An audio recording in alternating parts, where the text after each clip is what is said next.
hei kamu kesana, kamu kena kusta. Bahkan sama tetangganya dilemparin sama kotoran, dilemparin sama batu. Sehingga orang yang berpenyakit kusta ini tadi kemudian pergi dari kampungnya, merantau mencari obat yang tepat dan memohon kepada Allah semoga dia mendapatkan obat yang itu dilempari oleh batu, dilempari oleh kotoran.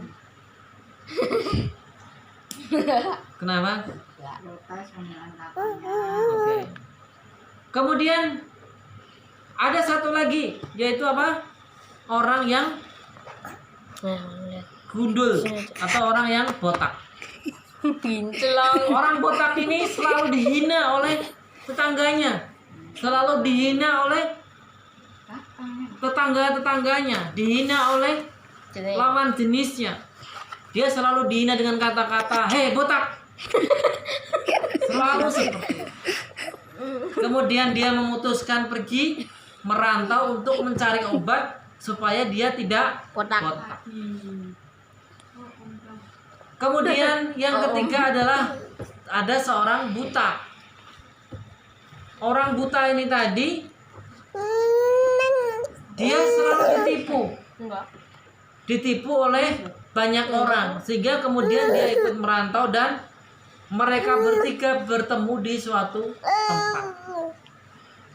Ketika mereka bertemu di suatu tempat ini tadi, mereka saling menceritakan apa yang terjadi di antara mereka.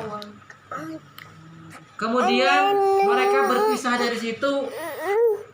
Orang yang penyakit kusta bertemu dengan seseorang yang di sini disebut adalah malaikat Allah yang diutus untuk menyembuhkan penyakit dari mereka itu. Enggak usah diteketin. Orang yang kusta ini tadi, hei apa yang kamu inginkan dari Allah? Dia bilang, aku ingin sembuh dari penyakit kusta. Kemudian oleh orang ini tadi diberi apa? Diberi obat dan dia sembuh dari kustanya. Terus kemudian dia apa? Disuruh memilih, dikasih tahu bahwa di balik bukit sana ada onta yang gemuk,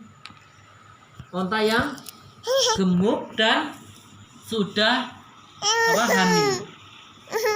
Kemudian onta tadi itu diambil oleh siapa? Si tukang si orang penyakit kusta ini tadi dirawat dan seterusnya. Beranak pinak sehingga si kusta tadi itu akhirnya jadi orang yang kaya raya. Kemudian yang kedua, orang yang botak.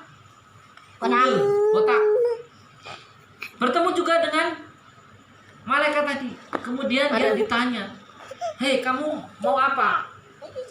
Terus kemudian dia menjawab, saya ingin punya rambut. Dikasih obat sama siapa tadi?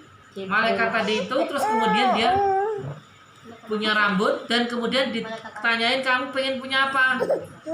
Dijawab pengen punya lembu. Akhirnya orang yang punya botak tadi itu dikasih lembu. Terus kemudian ada lagi orang yang yang buta sama, dan dia mendapatkan kambingnya. Tahun berganti tahun, ketika orang tadi menjadi orang-orang yang kaya, mereka menjadi orang-orang yang kaya raya.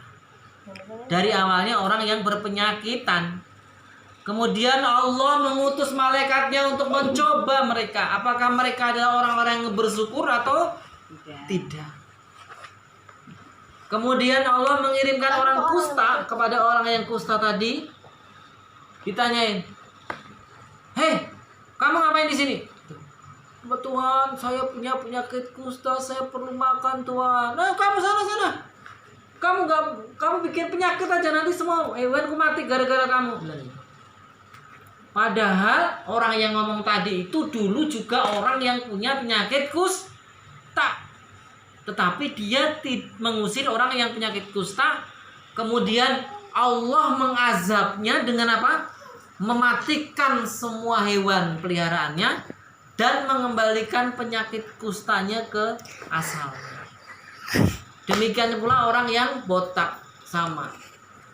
Berbeda dengan orang yang buta. Begitu ada orang buta datang kepadanya, meminta sedekah sama orang buta tadi malah dikasih yang banyak.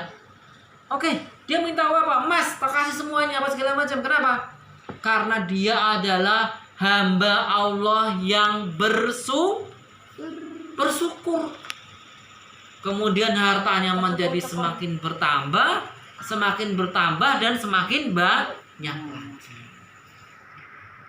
Wahai anak-anakku, marilah kita bersyukur dengan apa yang Allah berikan kepada kita. Wahai istriku, bersyukurlah dengan apa yang Allah kasihkan kepada kita. Kita berharap semoga dengan rasa syukur ini tadi Allah akan memberikan nikmat yang lebih besar lagi, akan memberikan berkah yang lebih besar lagi kepada kita, sehingga nanti kita bisa mendapatkan keberkahan baik di dunia maupun di akhirat. Demikian kultum singkat dari ayah. Terima kasih. Wabillahi taufik wal hidayah. Wassalamualaikum warahmatullahi wabarakatuh.